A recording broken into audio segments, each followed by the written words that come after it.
हंगामा खड़ा करना का मेरा मकसद नहीं, मेरी कोशिश है कि सूरत बदलनी चाहिए।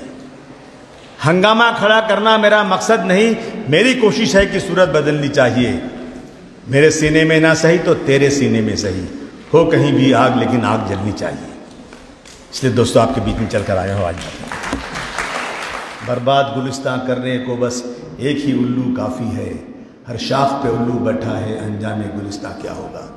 जितना भी काम हो रहा है, कोई डेवलपमेंट की बात नहीं, कोई मुल्क को मजबूत करने की बात नहीं, सिर्फ एक ही बात है कि किसी तरह से मुसलमानों का नाम लो और मेजॉरिटी को खुश करो।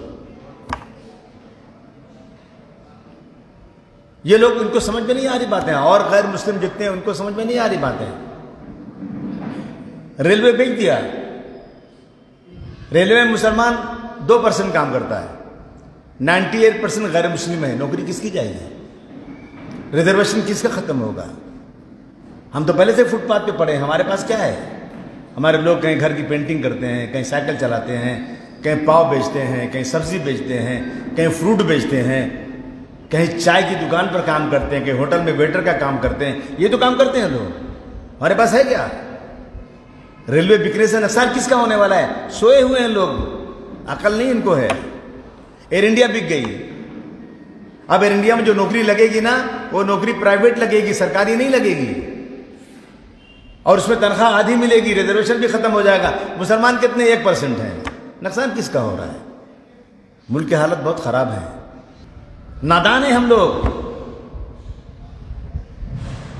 हमला बिल्डिंग पे हो रहा है, एक बिल्डिंग है, इस पे हमला हो रहा है, और हम नादानों ने उस बिल्डिंग पे अपने अपने फ्लैट बना के रखे हैं। एक पर शिया, एक पर सुन्नी, एक पर देवबंदी, एक पर बरेलवी, एक पर अंसारी, एक पर पठान, एक पर उत्तर भारतीय, एक पर मराठी लिख दिया हमने। और हम इस बिल्डिंग की, जिस बिल्डिंग पे हमला हो रहा है, उसकी हिफाजत नहीं कर रहे।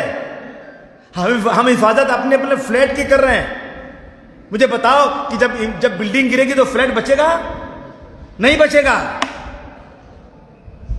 पहले बिल्डिंग की हिफाजत करो। इस बिल्डिंग को शीशा पिलाई दीवार की तरह मजबूत कर दो, किसी की मां ने दूध नहीं पिलाया, इस बिल्डिंग की तरफ आंख उठाकर देख सको।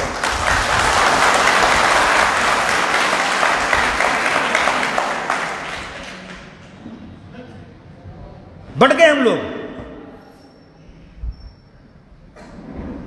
यह हालत हमारी है। हमारे वोटों को वैल्यू नहीं। हम लड़ते हैं इलेक्शन, हमने लिया 2,52,000 वोट। एक आदमी खड़ा हो गया, उसने ले लिया 1,300 वोट। वो कबड्डी खेलते हैं ना, मालूम है ना कबड्डी?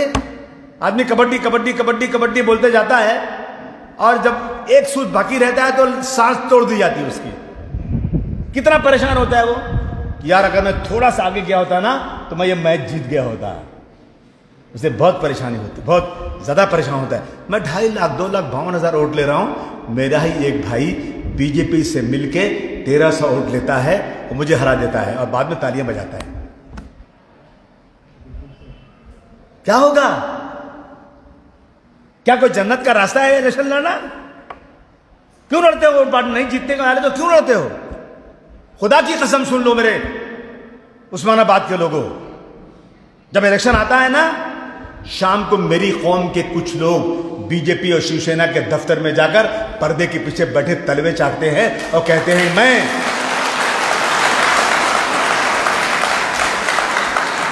कहते हैं सर मैं आपका काम कर दूंगा।